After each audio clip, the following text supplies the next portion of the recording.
तस्मिन्नविचिन्त्य तत्त्वे गोविन्दमादिपुरुषम् तमहं भजामि। एकोऽप्यसौ रचयितुम् जगदण्डकोटिम् यच्छक्तिरस्ति जगदण्डचयायदन्तः अण्डान्तरस्थपरमाणुचयान्तरस्थम् गोविन्दमादिपुरुषम् तमहं भजामि। यद्भावभावितधियो मनुजास्तथैव सम्प्राप्य रूपमहिमासनयानभूषाः सूक्तैर्यमेव निगमप्रतितैस्तुवन्ति गोविन्दमादिपुरुषम् तमहं भजामि। आनन्दचिन्मयरसप्रतिभाविताभिः ताभिर्य एव निजरूपतया कलाभिः गोलोक एव निवसत्यखिलात्मभूतो गोविन्दमादिपुरुषम् तमहं भजामि। प्रेमाञ्जनच्युतिकभक्तिविलोचनेन सन्तः सदैव हृदयेषु विलोकयन्ति यं श्यामसुन्दरमचिन्त्य गुणस्वरूपम् गोविन्दमादिपुरुषम् तमहं भजामि।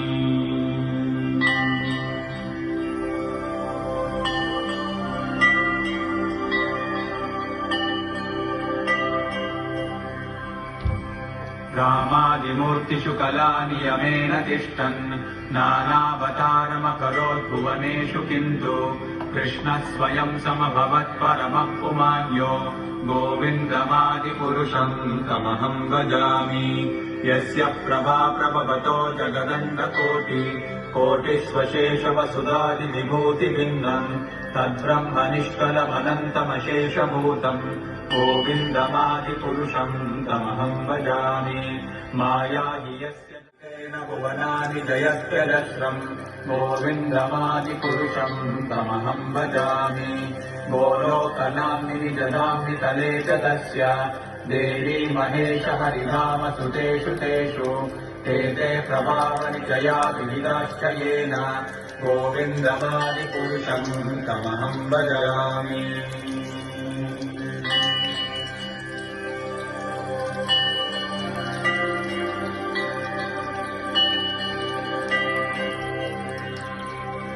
सृष्टिस्थितिप्रलयसाधनशक्तिरेका छायेव यस्य भुवनानि विभक्ति दुर्गा इच्छानुरूपमपि यस्य च चेष्टते सा गोविन्दमादिपुरुषम् तमहं भजामि। यस्तादृगेव हि च विष्णुतया विभाति गोविन्दमादिपुरुषम् तमहं भजामि। यः कारणान्नवजले भजति स्म योग निद्रामनन्तजगदण्डसरोमकूपः आधारशक्तिमवलम्ब्य परां स्वमूर्तिम् गोविन्दमादिपुरुषम् तमहं भजामि। यस्यैकनिश्वसितकालमतावलम्ब्य जीवन्ति लोमविलजा जगदण्डनाथ गोविन्दमादिपुरुषम् तमहं भजामि। यच्चक्षुरेश सविता सकलग्रहाणाम् राजा समस्तसुरमूर्तिरशेषतेजाः यस्याज्ञया भ्रमति संवृतकालचक्रो गोविन्दमादिपुरुषम् तमहं भजामि। धर्मोतपापनिचयश्रुतयस्तपांसि ब्रह्मादिकीटपतगावदयश्च जीवाः यद्दत्तमात्रविभवप्रकटप्रभावा गोविन्दमादिपुरुषम् तमहं भजामि।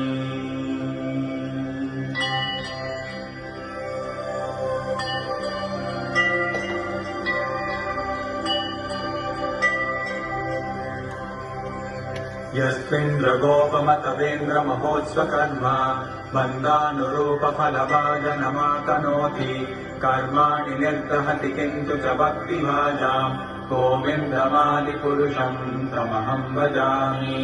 यः क्रोधकामसहजप्रणयादिवेति वात्सल्यमोहगुरुगौरवसेव्यभावैः सञ्चिन्त्य तस्य सदृशीम् तनुमापुरेते गोविन्दमादिपुरुषम् तमहं भजामि।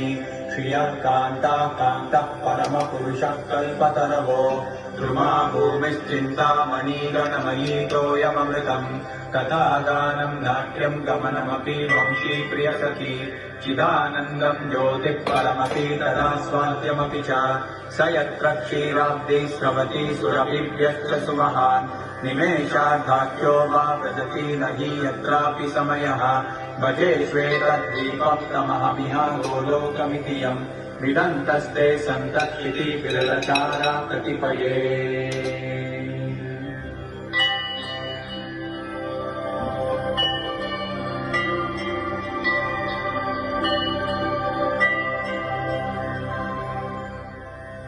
ईश्वरः परमः कृष्णः सच्चिदानन्दमूर्तिः रत्नाङ्गदम् प्रणयते कलाविलासम् श्यामम् त्रिभङ्गललितम् नियतप्रकाशम् गोविन्दमादिपुरुषम् तमहम् भजामि।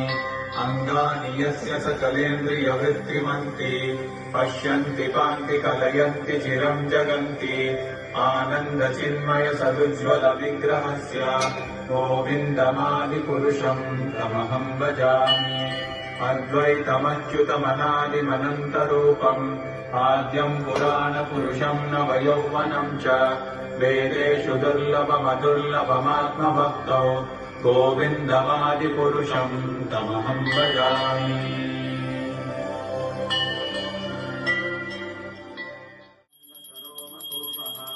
आधारशक्तिमवलम्ब्य पराम् स्वमूर्तिम् गोविन्दमादिपुरुषम् तमहम् भजामि।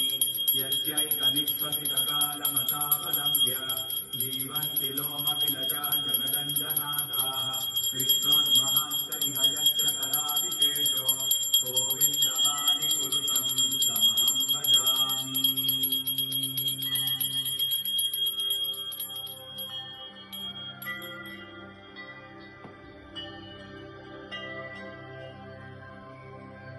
भास्वान् यथाश्वशकलेषु निजेषु तेजः स्वीयम् कियत्प्रकटयत्कपि तद्वदत्र ब्रह्माय एष जगदण्डविधानकर्ता गोविन्दमादिपुरुषम् तमहम् भजामि। यत्पादपल्लवयुगम् विनिधाय कुम्भ द्वन्द्वे प्रणामसमये स गणाधिराजः विघ्नान् विहन्तुमलमस्य जगत्त्रयस्य गोविन्दमादिपुरुषम् तमहम् भजामि।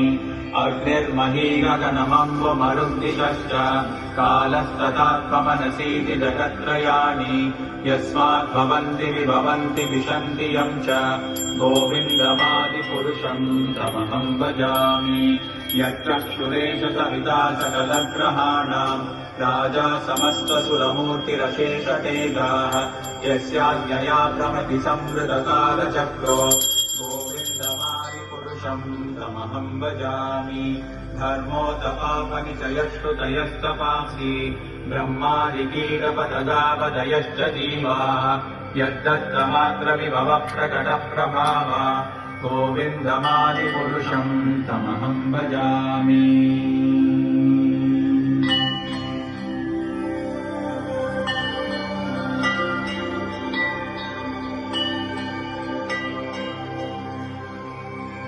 यस्मिन्द्रगोपमतवेन्द्रमहोत्स्वकर्म बन्धानुरूपफलभाजनमातनोति कर्माणि निर्दहति किन्तु च भक्तिभाजाम् गोविन्दमादिपुरुषम् तमहम् भजामि।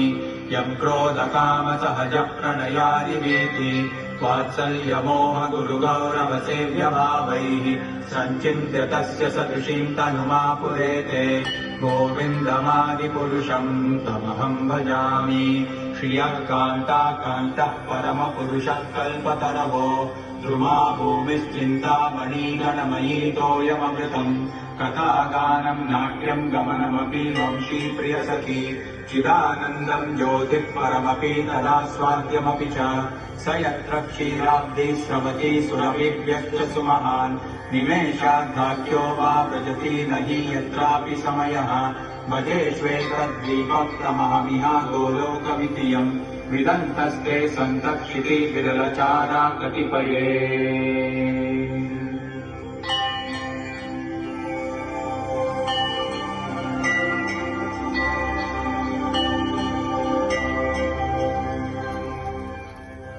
ईश्वरः आद्यम् पुराणपुरुषम् नवयौवनम् च वेदेषु दुर्लभमदुर्लभमात्मभक्तौ गोविन्दमादिपुरुषम् तमहम् भजामि।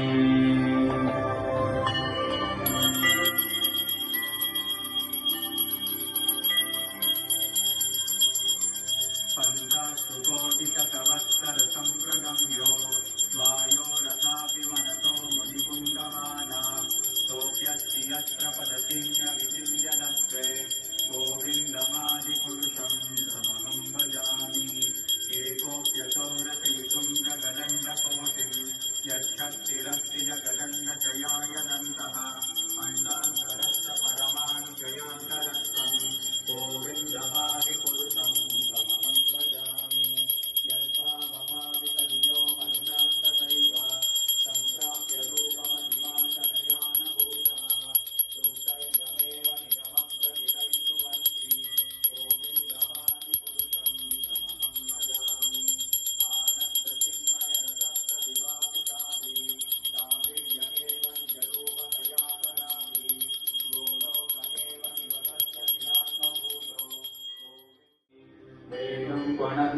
मुखपिण्डदलायदाक्षम् बर्हावतं समसिताम्बुदसुन्दराङ्गम् कन्दर्पकोटिकमनीयविशेषशोभम् गोविन्दमादिपुरुषम् तमहं भजामि आलोलचन्द्रकलसद्वनमाल्यवंशी रत्नाङ्गदं प्रणयकेलिकलाविर